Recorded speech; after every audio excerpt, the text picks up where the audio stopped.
Hi guys, and welcome to our second slideshow on the subject of archaeology for first year junior cert history. In our previous slideshow we looked at what archaeology is, what an archaeologist does, what the terms artifact and excavation mean. So today we're going to look at finding out, how do archaeologists know where to dig? How do they know where to excavate a site? Do they just randomly pick a place and hope they'll find something, or is there a more efficient way of identifying where to excavate? So, first off, our learning outcomes for today. So, after this presentation, you should know what rescue archaeology is. You should know two tools used in geophysical surveying, and you should know three other methods used to identify a site other than rescue archaeology and geophysical surveying. Okay, so first things first, what is rescue archaeology? So an archaeologist must prevent the loss of valuable remains by salvaging whatever artifacts are present before roads or buildings are built. So what that means is, before construction can take place on a road or a building, an archaeologist comes in, evaluates the site, sees if there is any historical significance to the site, if there's a possibility of there being artifacts, and if they give the go-ahead, the construction will start.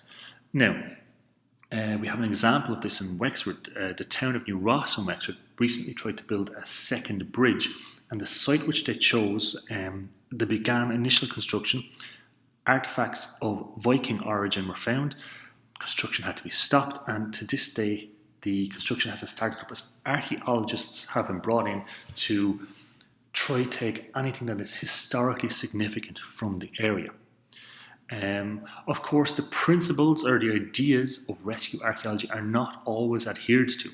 There was a very famous case back in 1978 in Dublin, where Dublin Corporation actually built over a very significant Viking site on Wood Quay in Dublin.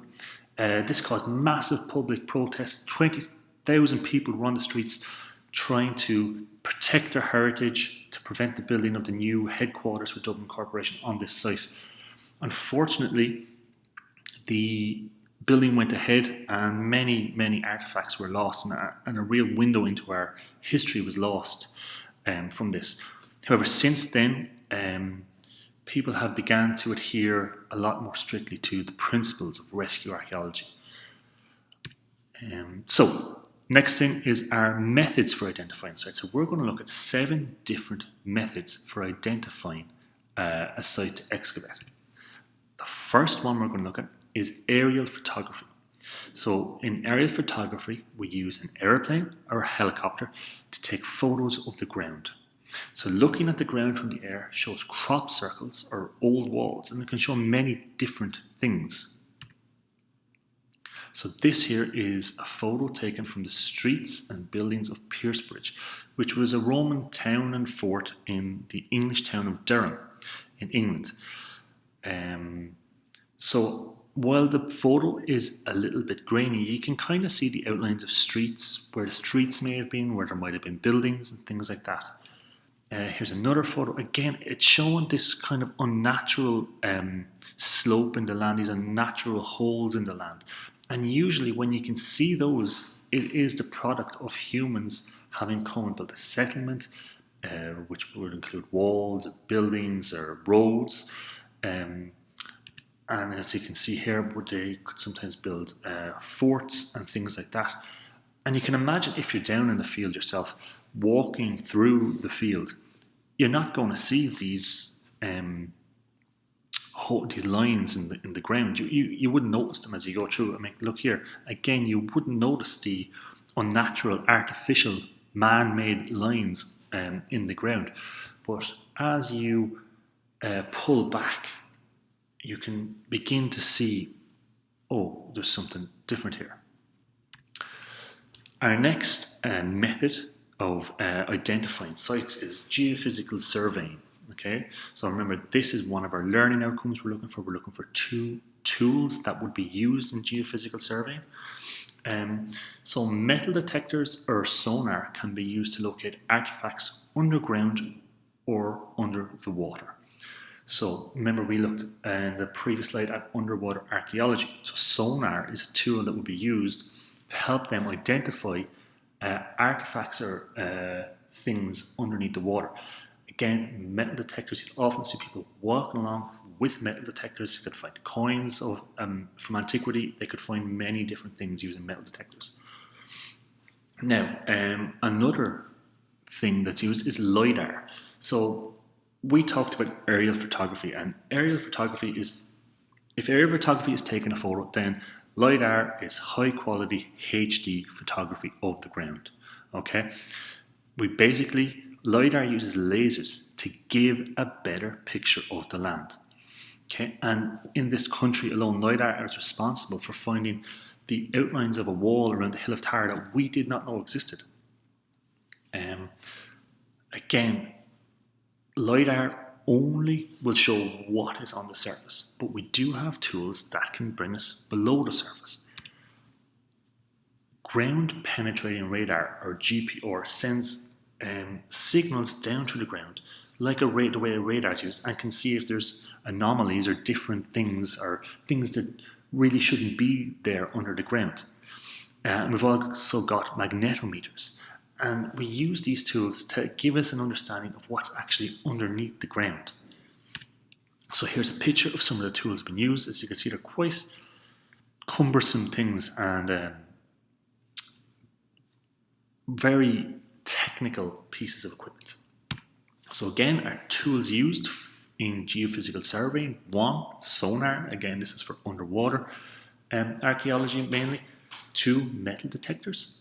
3, LIDAR. 4, GPR, or ground penetrating radar. And 5, magnetometers. Our third method of finding a site is field walking. So walking through fields looking for artifacts. And the best time is after the field has been ploughed. As you can see here on the picture down in the bottom left hand corner, it's a freshly ploughed field. You have people walking in lines looking through to see if there's any artifacts that can be found there. Okay. Our fourth method is local knowledge. So local knowledge is talking to local people, and this might lead to a site. Look at this old man here. Now, he looks like a man who might have a wealth of information in him. Okay, so a lot of people have lived in the local area their whole life. The ability to move freely around the world and even around the country, it's a new phenomenon. So you've had people who have lived in the one area their whole life, and in this time they might have information that has never been written down, that's never been known to anybody else outside the area. So local knowledge is a great source of finding in places to excavate for historical artifacts. Number 5, myth and legend. So all stories from the past can lead to sites. Okay, so for example, Troy. So you guys may have heard of Troy and the story of the Trojan horse.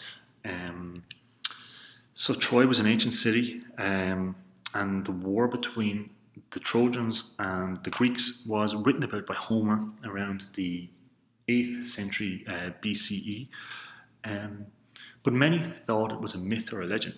But in 1871, a German businessman called Arthur Schliemann, he was also an archaeologist, he founded the site of Troy. He took this myth and he went along and he founded the city of Troy, what we now believe to be the city of Troy. Another example, other than myths and legends, is the Bible. So there is a whole type of archaeology, just like underwater archaeology and Egyptology, called biblical archaeology, where archaeologists have gone to various places that are mentioned in the Bible in order to investigate the truth and uncover possible artifacts. Okay, so again, we're using myths, we're using legends, we're using the Bible as these sources. Number 6, old maps and documents. So sometimes maps mark old burial sites or places of interest. As you can see on our map here, this is a map from Gorey, and just above Ramstown there is marked burial ground. Okay, if you can identify that on the site there or on the map. So as maps get updated, certain things might get lost. So here we have a burial ground that is identified that maybe wasn't identified in a later map. Also, old documents can point to an area. It can talk about something that isn't there anymore. So we see, where is this place? And we use the clues from the documents to go find this site. 7, our final method that we're going to discuss for finding a site is accident. Okay, things are found by accident the whole time. Sites or artifacts can be found by accident. So as you can see here, we have a picture of the Ardagh chalice, a real Irish treasure. And this was found in 1868 by 2 young boys who were digging for potatoes in Ardagh and Limerick. They believe it might have been buried quickly from a raid. But the truth is that this, for all our research and everything like that, sometimes our best finds are by accident. As you can see here, these are the paintings in the cave of Alta Maria. These paintings were found by an 8-year-old girl in 1879. And we believe that some of the paintings in this cave are over 35,000 years old. Again, found purely by accident. But it gives an insight into some of the oldest people that we know of. So accident is a very important part of finding sites.